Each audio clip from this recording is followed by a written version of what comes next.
Hello നമസ്കാരമുണ്ട്. എന്തൊക്കെ സുഖമല്ലേ? ഇന്നിപ്പോൾ ഒക്ടോബർ 2 കഴിഞ്ഞു. കുറച്ച് ദിവസമായിട്ട് ലീഗരും ഇവിടുത്തെ സുഡാപ്പികളും മോദൂദികളൊക്കെ ഒരു നൂലുതിക്കൊണ്ടിരിക്കുകയായിരുന്നു.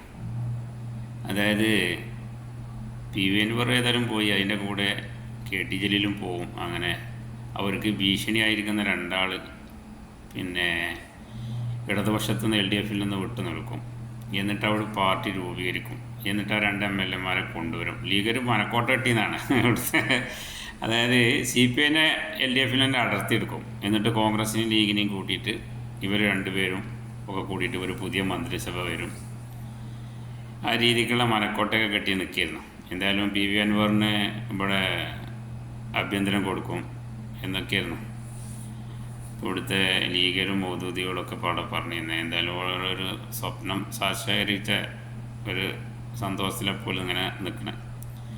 എന്തായാലും മക്കളെ, ഈ ഗവൺമെൻറ്റിനൊന്നും നിങ്ങൾക്കൊന്നും ചെയ്യാൻ കഴിയില്ല. കാരണം എന്താ, 2016 ഒന്നാം പിണറായി സർക്കാർ കഴിഞ്ഞിട്ട് 2021 ഈ ഗവൺമെൻറ് അധികാരത്തിൽ വന്നത് നിങ്ങൾക്കറിയില്ലേ?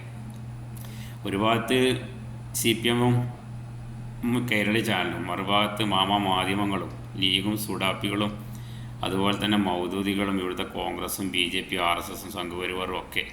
ഇന്ത്യയിലെ 18 സ്റ്റേറ്റിലെ മുഖ്യമന്ത്രിമാർ, ബി ജെ പിൻ്റെ മുഖ്യമന്ത്രിമാർ വന്നു 2021 ഇവിടെ ഇലക്ഷൻ നടക്കുന്ന സമയത്ത് എന്തെല്ലാം പ്രചരണങ്ങൾ നടത്തി. പോരാത്തത് പ്രധാനമന്ത്രി പ്രധാനമന്ത്രി നരേന്ദ്രമോദി, അതുപോലെ തന്നെ ആഭ്യന്തരമന്ത്രി അമിത്ഷാ, രാജ്നാഥ് സിംഗ്, ഇവരൊക്കെ കേരളത്തിലുടനീളം പ്രസംഗിച്ച് നടന്നു ഈ ഗവൺമെൻറ്റിനെ എന്നെങ്ങനെയൊന്ന് താത്തിക്കെട്ടാൻ, അധികാരത്തിൽ വരാതിരിക്കാൻ, രണ്ടാം പിണറായി സർക്കാർ.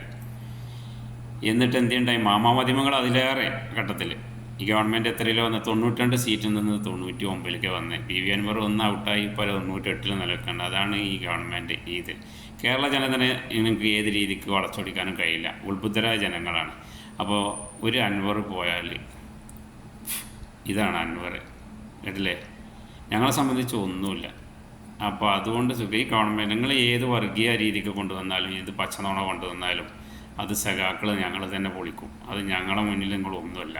ഇനിയിപ്പോൾ മാധ്യമങ്ങൾ നിങ്ങൾ ഒന്നായിട്ട് വിലക്കെടുത്താലും, ഇവിടുത്തെ എല്ലാ വർഗീയ ചാനലുകളെ ഒക്കെ എടുത്താലും, എല്ലാ സകല ഗുലാപ്പികളെടുത്താലും അത് ജനങ്ങൾ സത്യം മനസ്സിലാക്കി തിരിച്ചു പറയും. അപ്പോൾ ഒന്ന് കുറച്ച് നേരം നിങ്ങൾക്ക് ഉണ്ടാക്കും, പിറ്റേന്ന് നിങ്ങൾ തന്നെ മാപ്പ് പറയും. ഏതായാലും ഇവിടെ നിങ്ങൾ നടത്താൻ പറ്റുന്നിടത്തോളം നടക്കി.